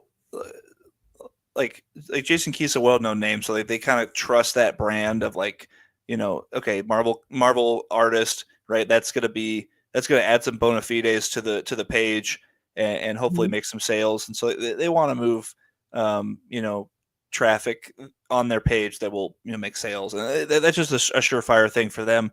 And so I think if they see, unfortunately, because it's a crowdfunding site, if they see a big name publisher or a big name talent, they'll do that in a heartbeat. But then if it's Not Safe for Work, they'll do those too, because they know those are surefire sales. So I think it's weird how they put their thumb on the scales sometimes. Yeah. But I do understand that at the end of the day, they are an e-commerce site, and so they want to make sales. Well, that's the thing, is they take a cut. And so the more money you get, the bigger their cut. Yeah. So it's that double-edged sword. We love that it gets us in front of people. And I still think Kickstarter gets you in front of more people organically than 100%. any of the other ones, but still they take the highest cut. And it's you always feel good about it until they pay you, and then you're where's the rest of it? You know? Yeah, yeah. Like I was talking to a creator at I think it was at Cosplay World in July. Uh, so he does all his sales through like his own website, and I'm like, Uh-huh. dude, that's just not gonna be the volume that I'm looking for to Right. get the, because it's small print, so like you do kind of want to get your print quality or print quantity up so you can get your price per unit down so you can actually make some money off of it, hopefully. But um, like no one's going to go to my website clzeno.com and go to the cart and check something. It's just not going to happen. Like It's I hard. see maybe 10 sales a year on my site, right? Like it's Yeah. just not going to do it. But And if you didn't do a Kickstarter and you pushed pre-sales through your website, that's the only place that people could order, would it change? And I I really don't think do so. think that it's a matter Yeah. of how you train your people. Like my Yeah. people are all trained to go to Kickstarter. Yeah. And so that's where they go. And at this point, I feel like it would be a detriment if I tried to change it Right. because I mean, some people were like, I already created an account here. You're like, I don't want to create an account somewhere else and deal with Yeah. that password and deal with that, because they Yeah. spam you and stuff. So it's like, I And get it. and So I think it does add a certain amount of legitimacy too, because like if you're asking people to go to your website and then put in their credit card information, they're like, I don't know this person, I don't trust this person. But when you're doing it through Kickstarter and it's it's essentially a Square reader at a business, and they're like, yeah, I know what Square is, I know what Kickstarter is. I feel comfortable giving my credit card information to these companies. Like it just makes it so much easier because it does add legitimacy to the sale and makes the mhm. consumer way more comfortable. And so like I do see obviously a benefit to putting it on a Kickstarter, and I'm super Yes. happy that these tools are available. And like Yes. if it was so bad that like they were only promoting projects um, that they wanted to succeed, and it was like actually affecting smaller Right. indie creators, I think I'd be way more passionate about it. But like it's just something that happens that I'm like, okay, I get it, I see that it's happening. There's nothing really I can do about it. All I can do is promote my comic, and Mhm. they have supported a lot of smaller indie books that do end up funding and aren't big name talent and are small print and don't have boobies all over the place. So like they do some good work, and so it's not even worth really spending too much I'm time talking about. But I'm with you. And then like it I'm the is type it is a struggle. if I was, who is it, Eric July? So for him, it made sense to do it through his own website because he had already built his following through his YouTube. Yeah. Right. And so at that point, the Kickstarter may have gotten him a few more people, but not compared to the masses that he had already built. Yeah. And so for him, it made sense just put it through your own website. But if you're like you and me, again, I'm still fairly new at this. I think this is my third year. And so I'm still trying to get my name out there. And so that's what I need is I need the assistance. I need the organic Yeah. find. I need them to be like, oh, well, you backed Immortal Era. You might like Path of the Right. Pill Rider because they're similar. And so people can find me that way. So it's just hard, you Yeah, know. it gives you a It's like, good. I think it gives you a couple great creator tools too. The backer report is great. Um, right. the like accumulate the aggregate number of rewards you need to order tracking is great. The updates for your email list through Kickstarter is pretty great. Um, so like yeah, I think there's a lot of great tools that make Yeah. it very accessible for creators. Like if you're intimidated at all by just making a comic in general, I think it's never been more accessible for anybody to do. So yeah, well, the one thing I don't understand is where like you see a Kickstarter for like a Power Rangers comic or something, or like Berserker with Keanu Reeves. Yeah. It's like No.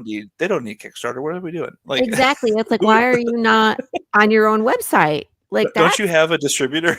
Like, I don't you understand. do. Yeah, Where it's like it's an I don't know. IDW, like freaking go to IDW site. Like you don't need to be here Right. taking dollars from us little people. Yeah, that's the only real. Where there's definitely a cutoff of like it. Like you'll even see like Marvel comic artists have like art books on there, and I know it's not the artists. It's definitely the publishers going through Kickstarter for whatever reason. Why? It's just weird. Like I don't. I don't know if understand it's why they just do like that. another avenue. I don't know. I don't know. Was this? But It's to help Laurie. Oh, okay. So what's going on here? Carrie, every time Carrie pops in, I think it's my camera. Like if I'm moving my desktop around and my camera like shifts and it goes up, it makes me look smaller and smaller. But I think I'm at the same perspective. Like you guys aren't used to seeing me without the background. That's another thing is, we're not used to oh seeing yeah, Laurie without the background. Here, look. Because if I turn it on, this is how I usually look, she's big in. right? So I think it's because there's no background. That's part of it. But Mhm. we were just joking around, and Carrie is like, "You have to clap because you know how Tinkerbell will like disappear unless you believe in her." So that's what the ongoing joke is you have to clap so Laurie doesn't disappear. So they're like, "What's going on?" I'm confused. Long story. Anyway. So okay, so Drunk Mom coming out on Sunday. That's right. When does the circus one come out? So issue 1. So that preview that I have Yeah. is that one's about halfway colored. So we have like the inks, the lettering all done. Some of the colors are not done yet. So this was Yeah. like kind of a limited print. I think it was maybe like 50 copies that we did. And so Jason was working on planning the Cosplay World convention. And so I think that kind of ate up a lot of his time. So he's now that the convention's over, finishing colors for issue 1, and then printing those and then distributing those. And then we already have pencils, and we're working on inks right now with Emilio for issue 2. So I don't think we have a good date for that yet, but it should be. Yeah. We're trying to get issue 2 and 3 done this year. Is really Wow. kind of the ambitious goal. Yeah. For that, and then Drunk Mom 2 Sunday, and then Tales of Goop 2. I think we're gonna get a date here pretty soon. We have I think it's like 10 covers. So the way we do that one, yeah, the anthology is really ambitious and really crazy. 10 covers. So hold Are on. you nuts? Yeah, George is a little nuts. So here's issue 1, right? So this one has Oh my 9 God. stories. And so each of the creators had a variant of their story as the cover. Yeah. And the standard cover, if you will, is the amalgam of all of those different covers featured on the cover. Cool. So yeah, I think he's doing that again. I made a cover with Goop. I think I sent you a picture of it, but he's coming out of the water, and he's kind of like looks like a predator. And I thought it was either unassuming or intimidating and scary, depending on who views it. Because like it's a frog in a swamp. Yeah, it's a frog in a swamp. Oh, yeah, that's one of the interior pages. Wait. Let Hold me on, let me click see. around. Is that one? That Got one? some pencils. Nope. Oh, here's. I didn't get the cover. I got her Okay. running. There's We the have Circus of amalgam. Wonder, and then Drunk Mom. No. Here, I'll send it to you again. Here. So there's. Is this one? This one? Yeah, that one.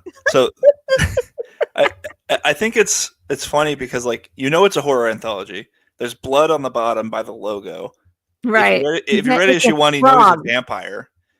But like at the end of the day, it's just a frog in a swamp, and It's Kermit. it shouldn't be scary. No, it's not But Kermit. it kind of is, because like he looks like a predator with just his eyes coming out of the water, like looking at you, and he's got his eyes fixed on you. And is he gonna come jump and eat you, or is he just gonna come talk to you? Who knows? Is he So gonna sing the Rainbow Connection? yeah, or is it feeding time? Or are you now dinner? Yeah. From the pencils we saw earlier, somebody's dinner. But I was like, what? yeah, I was like, Kermit, why are you doing this? yeah. Let me go back. So yeah, I really did have to sell it. So like when I pitched it to George, he's like, "Hey, this is like a horror story, right? This is like he's supposed to be scary." And I was like, "Dude, like trust me, I know he's cute and all, but there's gonna be blood and guts and everything." So Yeah, I'm really excited to see. Those are my pencils, so I'm really excited to see how Deborah pulls off the inks for that one. So really fun. Hilarious. You got some really good stuff here. And I was like, did I click through all of it? Yeah, I think I did. Okay. I wanted to show like here's a bigger close up of this one. Oh yeah. With the suit. Yeah, so there's the Raised by Bears logo with the little bear in a 3-piece suit and a top hat with a pipe. And then hilarious. So oh, go ahead. No, I was going to say that when you go to a Comic-Con and you're promoting this book, you have to cosplay as this. Right, exactly, yeah. We had at Cosplay World, we had a couple people cosplay, and one of them was Ringo, the main character in the center there with the staff. Yeah. His wife cosplayed Belladonna, who's on the right-hand side, and then they even had somebody make a Jester Bot, the little guy in the left-hand corner. There was a Jester Bot cosplay at Cosplay World, and we were just like, oh my gosh, like we need to get a picture with like the book and with the cosplay. Like it's so fun. It's been really fun to watch like the community grow around that convention. Yeah, because it's like it's in Richmond, right? The comic takes place in Richmond too. So if you've ever been to Richmond, there's actually a couple almost like Easter eggs. Wrong. Here we go. So like this is the Main Street station in downtown Richmond. That's awesome. And there's two like double-decker like train tracks on the left-hand side there. Yeah. And we all know it as the triple crossing. It's the only 3-layer train crossing, I think, in America, or at least the first one. So at the time, it was the only one. But in 1899, there were only 2 layers. There was not the third one yet.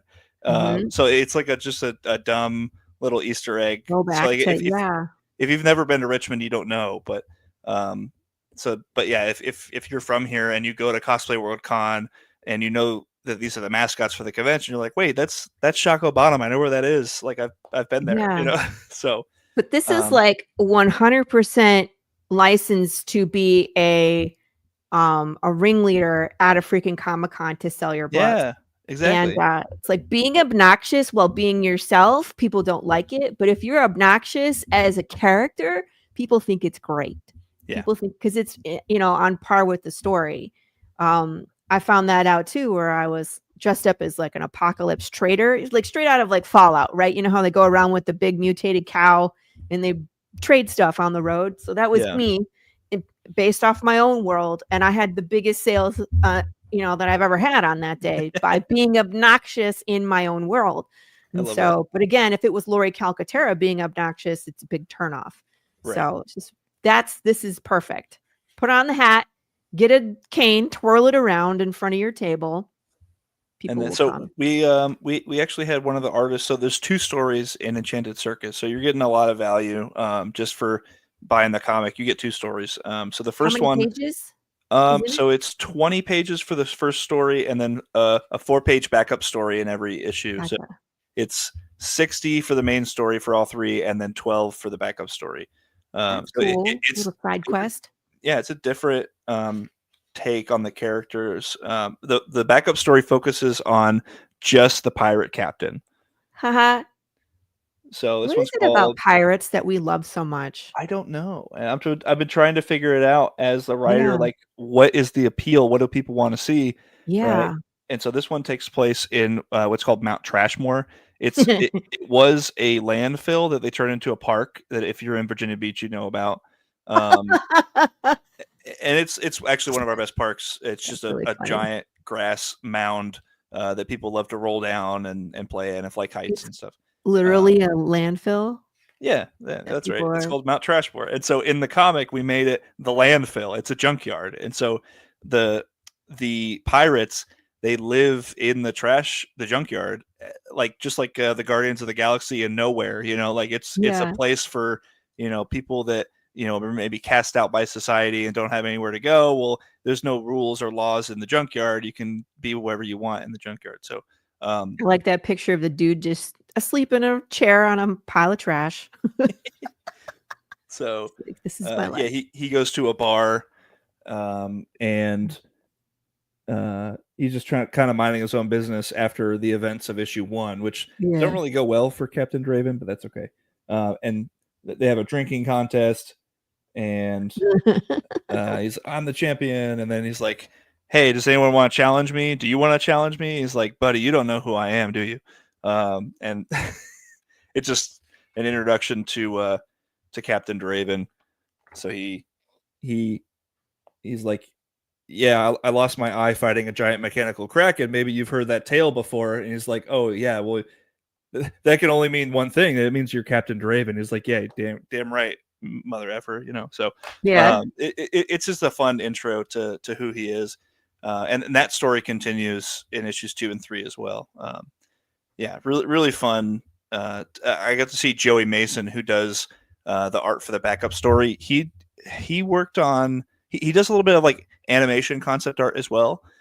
He worked on the Stretch Armstrong series on Netflix. what? And he worked on the Marvel's MODOK series that was on Hulu. Cool. Mhm. And so he does a lot of great sketches. He works primarily in like black and white and like a single accent color. He Mhm. actually here I have it right here, but he did I think that's a cool style too. I like it. so my fiance and I got engaged last year during Congrats. Christmas, Woo-woo. and we got engaged at Disneyland. We're both giant nerds, and so we went to the Star Wars area. We got lightsabers. My whole family was in on it. She had no idea.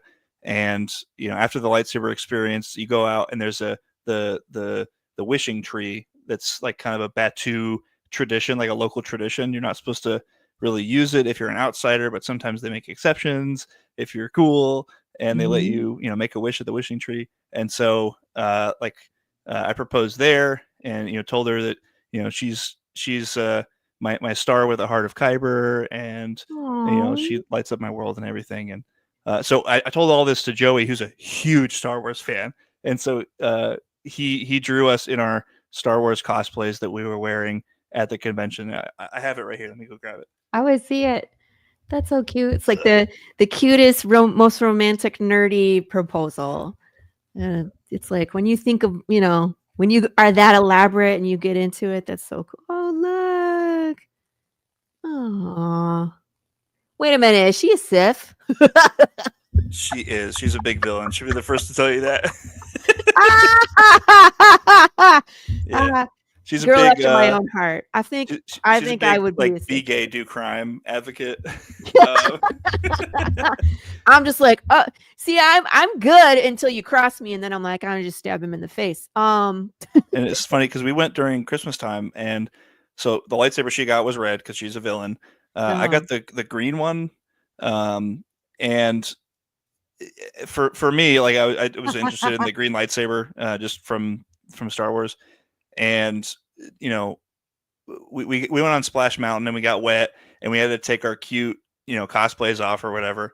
Mm-hmm. And then my uncle was like, "Oh man, like all the pictures are gonna be now in not your costume. Like that sucks." But we were wearing like nerdy ugly sweaters. So like she had like a Appa one from Avatar, and I forget which one I had on, but we both have ugly sweaters. And so all the pictures now, instead of being Star Wars cosplay, are like Star Wars Christmas. And so like it's because she has the red saber and I have the green saber. Oh, And perfect. everything is like Christmas themed now. And my uncle's like, "Wait, no, this is perfect. This actually works out really well." This is your Christmas cards for this Right. year. Totally. Perfect. Yeah. Carrie will know if you have a picture of the ring. I don't care. I can go grab it. See, I hope you guys are happy. He's getting you things when you ask. Oh, this is my chance because I always forget. But if you're watching and you have not subscribed to Laurie Calcaterra YouTube channel, please like and subscribe because I always forget to ask people to do that. At some point, I'm supposed to build this channel. I don't know. All right, let's see it. All right, so Beverly and I both have really very ADHD coded, and we understand kind of what needs each other has. Yeah. She will lose her ring, and if she doesn't have a place to put it when she isn't wearing it, so we put it on this Kirby car. So for context, if you haven't played the new Kirby game, I think it came out like a year or two ago, but Kirby can, instead of just swallowing stuff and gaining its powers, he can like onto something and like not fully swallow it and just kind of like munch on it and absorb it and still use its powers temporarily while he's like eating it but not swallowing it. It's weird, but he turns into a car. And then in Japan, we just went to Japan like 2 months ago, and there's a Kirby cafe, and so they have like themed desserts and stuff, and so there's a Kirby cafe car that we leave her engagement ring on, which is super silly. Oh my God, it's But hilarious. And wow, her ring is yeah, gorgeous. that's the ring right there. So gorgeous. All right, you have made all of us girls happy. The matching band We always goes want to see. and has like a chevron shape above the diamond there. So yeah. Also, just so you're aware, I'm going to clip that moment when you went on your microphone, and that's going to be a reel. So feel free. There's going to be no context. It's just going to be there's going. An audience for that, I'm sure. Unfortunately, but and then my ring, because I also love shiny things, is a tungsten carbide ring, which is very strong and tough, but it also has like meteorite and then opal. Okay. So it's meteorite very sparkly. Opal? Yeah, meteorite in the middle.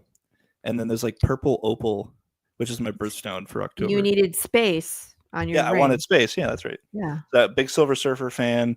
Definitely needed some bright and shiny, like Kirby-esque space ring.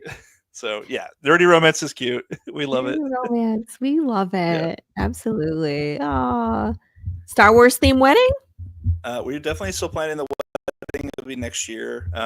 And she kind of wants us to either sword fight or like lightsaber fight or something at the wedding. Yes, using the lightsabers you made at your engagement. I joked that the Disneyland ones will probably not be good for fighting, and so we had engagement sabers. We need to get wedding sabers now.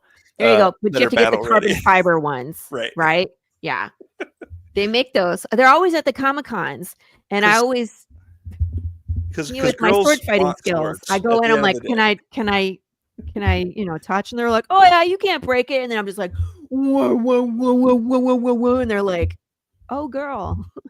Like, what I've learned. So, my fiance is bisexual. What I've learned about just my uncles and the queer community in general is that most guys don't know this, but women love swords. And like, if you want a sword at a wedding, you shouldn't really have to have a reason. You can just say, I want a sword at my wedding, and then that's a dream, and then it becomes a reality, and that's it. And that's the reason why you do it, is because swords are awesome. You don't even have to like knight anybody. They can just be on a holster, in a hilt or whatever, a scabbard. Like you can just have a sword because they're cool, and there's not a whole lot more to it. So you could walk out of the wedding under the lightsaber arch. Guys, swords are cool. All right. Swords are Get over it. You don't have to convince me. I was there. I've been there. I'm just, society needs to know that swords are cool. Society, we're weird. Yeah. Deal with us. And I like swords. This is why we do the slice and dice on the campaign, where it's like we smash things. You can pick which sword you want me to use, or the sledgehammer, the two-handed axe, or we just got a chainsaw. So that's on the list. Hell yeah. I want to chainsaw a pumpkin, maybe. Should we get there? We got to break some stretch goals first, man. Yeah, totally. Yeah, the stretch goals I'm working on. So I'm going to have monetary. What I've seen a bunch of other campaigns do is like monetary goals and then other like backer goals too. Yep. So I definitely want to do both of those. And I think I'm doing the 100 backers for the Starbucks sticker, and I'm still working on like the 3,500 and 4,000 and stuff like that, like stretch goals. So that's really the final piece before we launch in less than a week. So, whew, well, it's all coming together. Yeah, I love when things all come together. I think when I was finishing up, putting the finishing touches, it was like just less than 1 week before we launched. And I always feel I love my chainsaw. There you go. this is why Lou and I are friends. You got to Many, many support your reasons. feral girlfriends. Yeah, You got but to I do mean, it. like, I feel like Lou and I are friends on many levels, but this is Yeah. one of them. I forget what I was saying. Oh, and it's just like I'm frantically putting things together for the Kickstarter, and then I finished, I think it was like 6 days before launch, and then I was like, I don't know what to do with myself. Yeah. It's like, I was like, should I launch now? And I was like, no, I'll wait and launch it when I said I was going to launch You got to it. build hype or whatever, and then Yeah, well, there was like I was releasing art and releasing things and hyping up the sad pancakes, and of course, look what happened there. So there's a time for everything, but I feel like when it comes together in a timely fashion, it's always such a good feeling. Totally. Unless you're like me and then you're just extra anxious, like I don't know what to do. Someone was like, "Don't you have hot sauce to make?" I was like, "I did that last week." It's like, now what? They're like, find something to do. I was like, all right, we're making squishies. We're making squishies now. So that's how the squishies were born. So again, I'm Laurie Calcaterra. I have too many hobbies. I'm addicted to hobbies. So I have a problem. Yeah, if you could see this whole room, I also have too many hobbies. We have this whole shelf to my left is D&D stuff. I was gonna say I see a series of books. It's D&D. All my minis are in these drawers. Uh-huh. And then all the D&D toys are also up there, including the Lego that I shouldn't have bought. That's like 500 pieces or whatever. And then over here, I have a closet full of board games. We have our physical media, so we have a big DVD Blu-ray thing. We have N64 games. We have not comic books, but actual books. My fiance is a big reader. Yeah. So like, there's just every piece of collectible anything is in this room. We call it a library because we read in here all the time. But I mean, it also houses all of our stuff. So that's cool. That's a much loved room. Lots of good vibes in there for sure. Totally. My husband loves tabletop games with like minis, except he gets like the big elaborate games that you need like 4 people to play. And my kids are 8 and 11. They're not playing these games. So we have these giant, he just got 3 more Kickstarters show up this week, like big boxes with minis and trays and all these things. And I was like, who's playing that? Yeah, we got to get, local friends to come over for board game night, or else it's not worth it. That's my thing. I was like, who's playing this with us, man? We need more friends. We need people that play these things so we can actually play the things that you keep backing on Kickstarter. Like, there's nowhere to put that giant box, sir. Well, if we're looking to move, we'll keep that in mind because we know that there'll be people that want to play board games in a location, and that might be a reason why we choose to move there. Seriously, come to our neighborhood just so we can have game night. Exactly. We have so many silly, ridiculous games that we want to play. Like even just like Cyanide and Happiness has a game. Have you seen that? Where it's like you build a comic strip, like you flip over the middle, and then the person that's judging either picks before or after. So it's the 3-card little comic strip, and then everybody submits like the end or the beginning, and it's just freaking hilarious hijinks for that game. So we like playing that game, but I don't know. My husband got Kingdom Death Monster, and if you guys don't know what that is, look it up. And it was a Kickstarter that made like millions of dollars, just ridiculous amount of money. And we got it, I don't know, 12 years ago. And we're still getting like updates for it, like new dice and new minis and new thing. And we have never played this game. Oh my goodness. I want someone to play Kingdom Death Monster with us. But it was one of those games too, CL, where it's like the rules are really complicated and I can't figure. I need someone who's like really good to help me play it. Yeah, I definitely. So I have played a lot of board games. Hazard, that's it. Like Cosmic Encounters and like Call of Cthulhu and like stuff that has a lot of rules. And like people that are into those games are really into those games and they'll play them for 6 hours. And like I've done that before. I've been in that world, and like I know that not everyone wants to do that.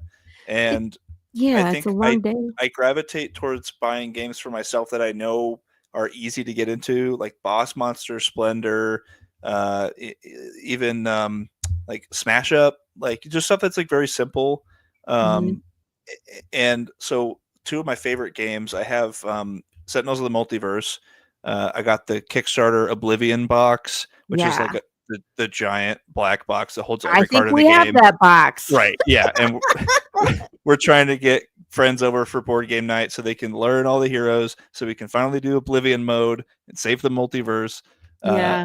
and then we got the Marvel United Kickstarter We with got the that one. Galactus. The Giant Galactus. freaking box. There Yeah. was like 2 boxes that came for that one, and then like a bonus, like, oh, Yeah. stretch goal. And I was like, Yeah. And then where my fiance is like, again? who is Who's playing with playing us? this? Why do we have all these boxes? You Thank can't get you. any more board games until you get rid They're of some because there's no they room in this closet.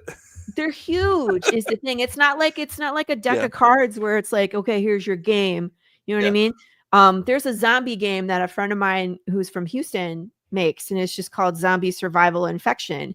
And it's 1 box and a play mat. And it's great because it's like it stores easy and you can take it to places and play it with friends. Super easy to learn, 2 to 4 player.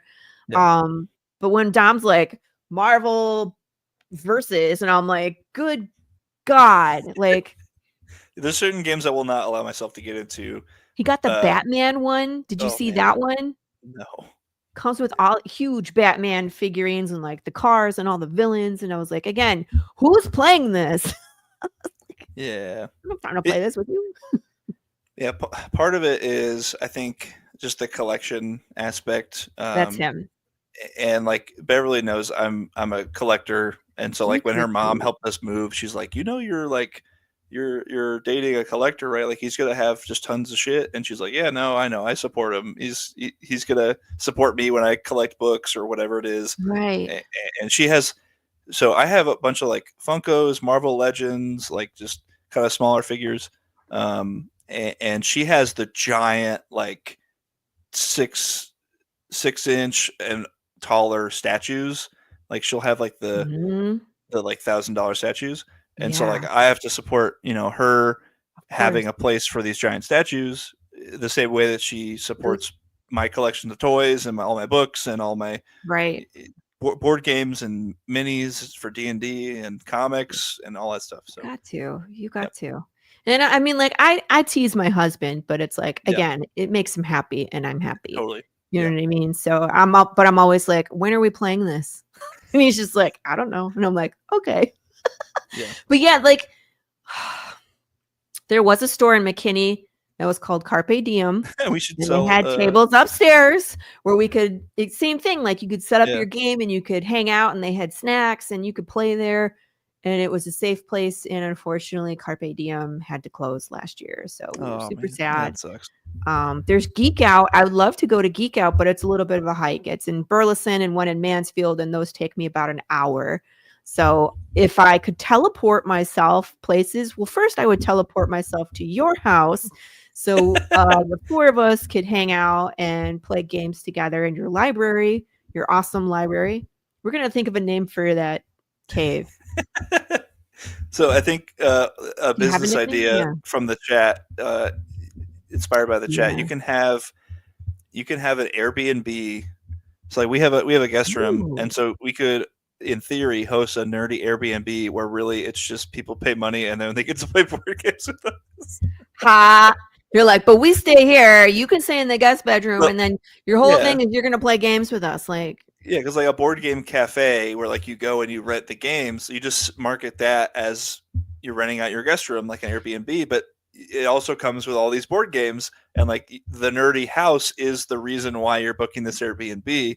Just like when you book like the Barbie house or the X-Men mansion or whatever nonsense they have on Airbnb, but it's our cool, library. So you know what though? We tried giving some games away and people won't take them, even to like Yeah. the gaming places and like the cafe. I would Yeah. think it would be cool where it's like as a gaming place, like Carpe Diem was, where it's like you could rent a game and just play it for the day. You know what I mean? And try it before you buy it, because a lot of those games they're an investment. They come with all those figs and all like the pieces. Yeah. So it's like, I don't even know if I like this game. So it'd be fun to like play it. So I was like, would you like, they're all in good shape. Like I have so many deck building games. And because again, my husband's a collector, so he'll go and he'll Yeah. buy like all the versions. Like we have so many. What's that game where it's like you can trade wood and sheep and stone? Settlers of Catan. Yeah. Yeah, we have like 6 of those. They're the ones with the So ships and the like yeah, there's yeah. like the boat one.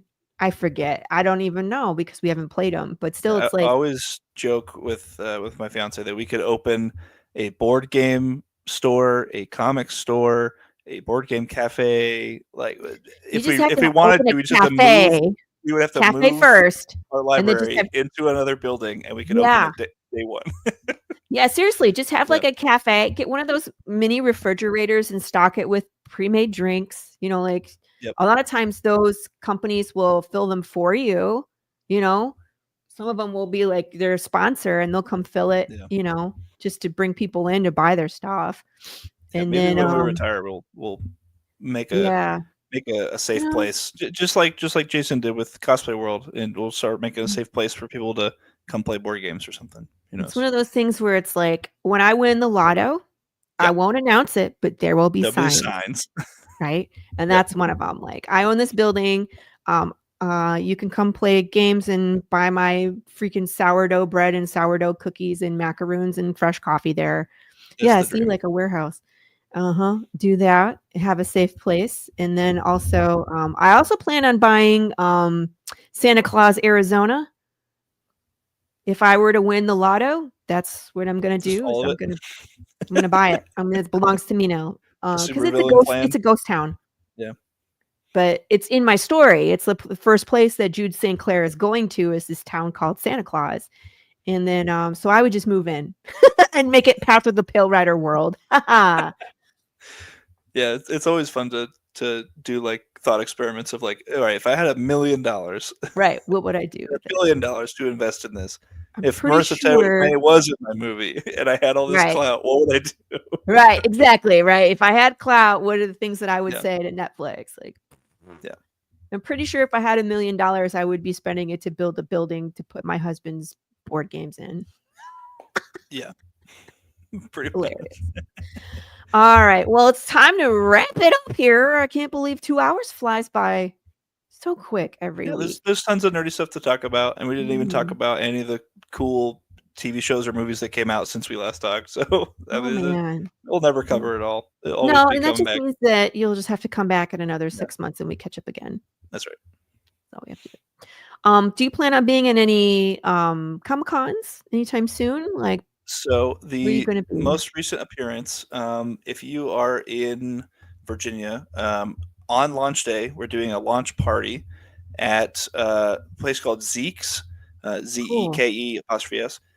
It's a place in Norfolk. They have a location in Virginia Beach and then Chesapeake.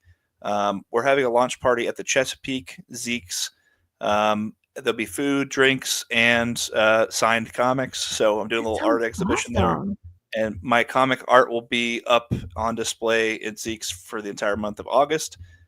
So come and hang out and get some free signed stuff, giveaway stuff. Again, I think you were going to grab something when we announced it, but on day one for the sad Kickstarter, pancakes. Yes, show. Cool. So we're doing a giveaway. If you back day one, this could be yours, randomly selected for one backer on day one. So cool. Yeah, that's the next appearance is this Sunday. So big week. Cool. Thanks for having me on, and happy to talk about lots of nerdy stuff on top of my number one fandom, which is Drunk Mom. So super cool. And I always want to remind people, I'm live right now. CL is going to be live.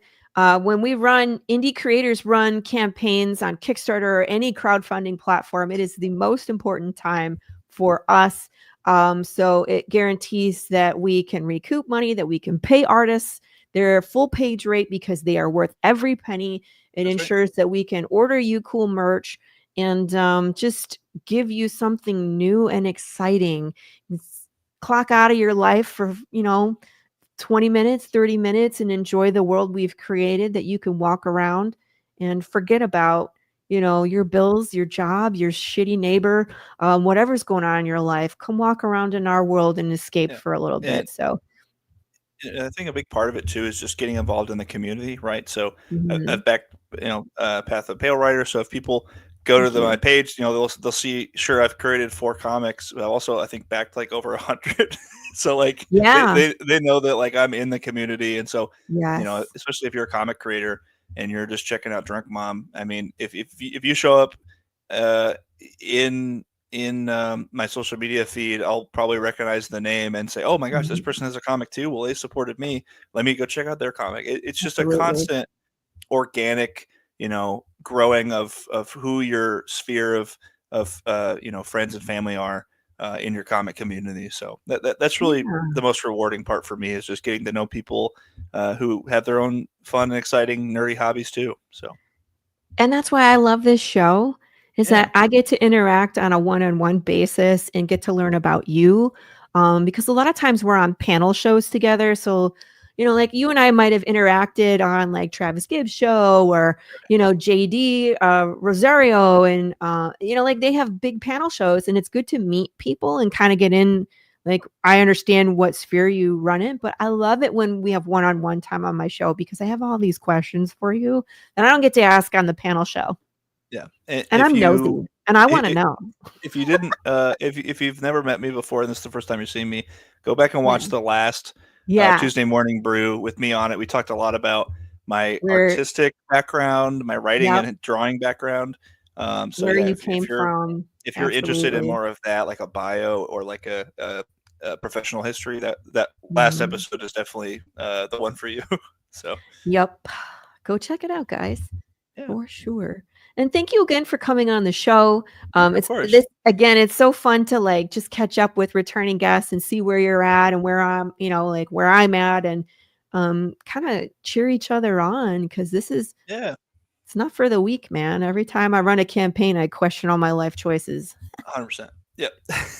So, And so like I think being a fan of your own stuff is not only just oh, showing that thank you. excitement, but also convincing yourself of it all over again. Yeah, yeah, I mean, it's a whole emotional roller coaster we put ourselves through every time we run a campaign, and, um, I've got a friend to call after the show who's like, I'm done with this," and it's like, we gotta talk about it before you just Yeah. are done, but, you know next week, we'll be here again. Returning guest John Westhoff. He's live with Drumsticks of Doom. I think it's their finale, so I'll be asking him questions about what he's doing with his life, I questioning thought his he hated life choices. comics. And then let's see. And then again on Saturday, I'm going to be at NTX. Jim Lee will be there. It's in Frisco. So if you are north of Dallas, that's where we are. We're going to be hanging out and having a good time. Myself, Marco DeFio, Von Fox, Dees Casillas will be there. I'm not sure if Jesse Sosa will be there, but I think his books will be there. So come see us, hang out with us, have a good time, eat some cookies. I'm going to have all sorts of treats for you this weekend and restocking my barbecue ghost pepper sauce. So be excellent to each other. Kiss your babies. See you next week. Push the button.